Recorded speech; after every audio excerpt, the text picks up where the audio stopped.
fit like, it's me, Reid Robin. Aywiz cheery, Aywiz bobbin. A daily show for everybody, a daily craft for you today. There's 12 more sleeps till Christmas Day. First task new coming your way. To help my festive nest look bra, a snowflake you can mark or draw. Afore that, Elaine C Smith we hail to kick us off with a fairy tale. Merry Christmas, everybody. Now, I've decided I'm going to read you a wee story that is one of my favourite stories, and it's from a new collection of Hans Christian Andersen fairy tales translated into Scots. So I chose my favourite story, which is The Princess and the Pea, and there's lots of other writers doing theirs in this wonderful book as well. So I'm going to read it for you. First time I've read this actually, and this is called A Totally Princessy Princess. All right, here we go. Once upon a time, there was a posh prince who wanted to marry a totally princessy princess. In their days, there were hundreds of princesses cutting about the place, so it should have been dead easy for him to find one, but it wasn't. Most of the princesses he met weren't bad looking, and they all had the best clothes and jewels. Most of them even knew how to drink their tea with their wee pinkies sticking out. But it takes more than drinking your tea like a posh bird to prove that you're a pure princess, especially to a dead picky posh prince. The posh prince just couldn't find a princess who was princessy enough. So he chucked the whole idea and decided that he wasn't going to get married after all. One night there was a huge storm. The rain was bucketing down, and there was a chap at the palace front door. The prince could only open it a tiny wee bit because the wind and the rain were battering it that hard.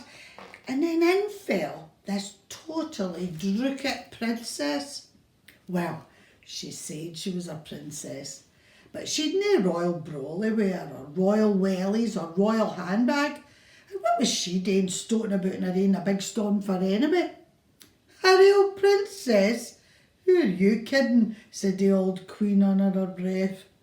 Well, it turned out that this princess was a stoater. Even though she was wringing wet and her nose was blue with the cold, she was coughing and wheezing, and she'd a cold in her chest too. She shouted that she could go a nice hot lemon instead of a royal gin, and then asked if she could stay the night. Oh, come on, thought the old queen as she watched the lassie coughing and wheezing. That's definitely no princessy princess behaviour, is it? I'll sort this out, no bother. I'll give her my real princessy princess test. Oh, look at that lovely picture there, you see it? Well, the queen snuck up to the spare bedroom and put all the sheets, duvet and mattress off the bed. Then she put a wee single green pea, dried, no tinned, onto the bed, and then piled 20 mattresses, one on top of the other. After that, she put 20 heavy blankets on top of the mattresses, and then the sheets, pillows, duvet on top of the lot. Look at that. See it there? Let's see if she can feel that wee pea through all that. That's my real princessy princess test, said the old queen. Look at all those mattresses here, eh? Nobody's got a scoopy how the princess got up onto that bed.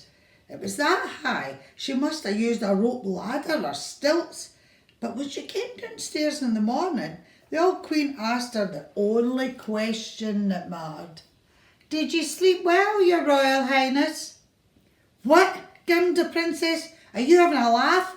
I've never laid my royal nap on a less comfy bed. I'm black and blue from head to toe, and I haven't had a wink of sleep. Oh, crumbs, says the queen. No, it wasn't, says the princess. It felt more like a pea. Well, only a real princessy princess would have felt a pea through all the bedclothes. She had passed the real princessy princess test. That's magic, said the prince. Gonna marry me, hen?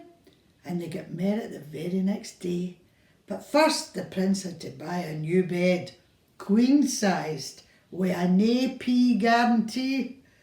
So what happened to the actual pee then? Well, it's now on display in the Royal Curiosity Kist for all the world to see. That's a real princessy princess story, that, about a pure picky posh prince. Maybe the princess deserved somebody better, or maybe she didn't. All depends what you think of princessy princesses and picky princes.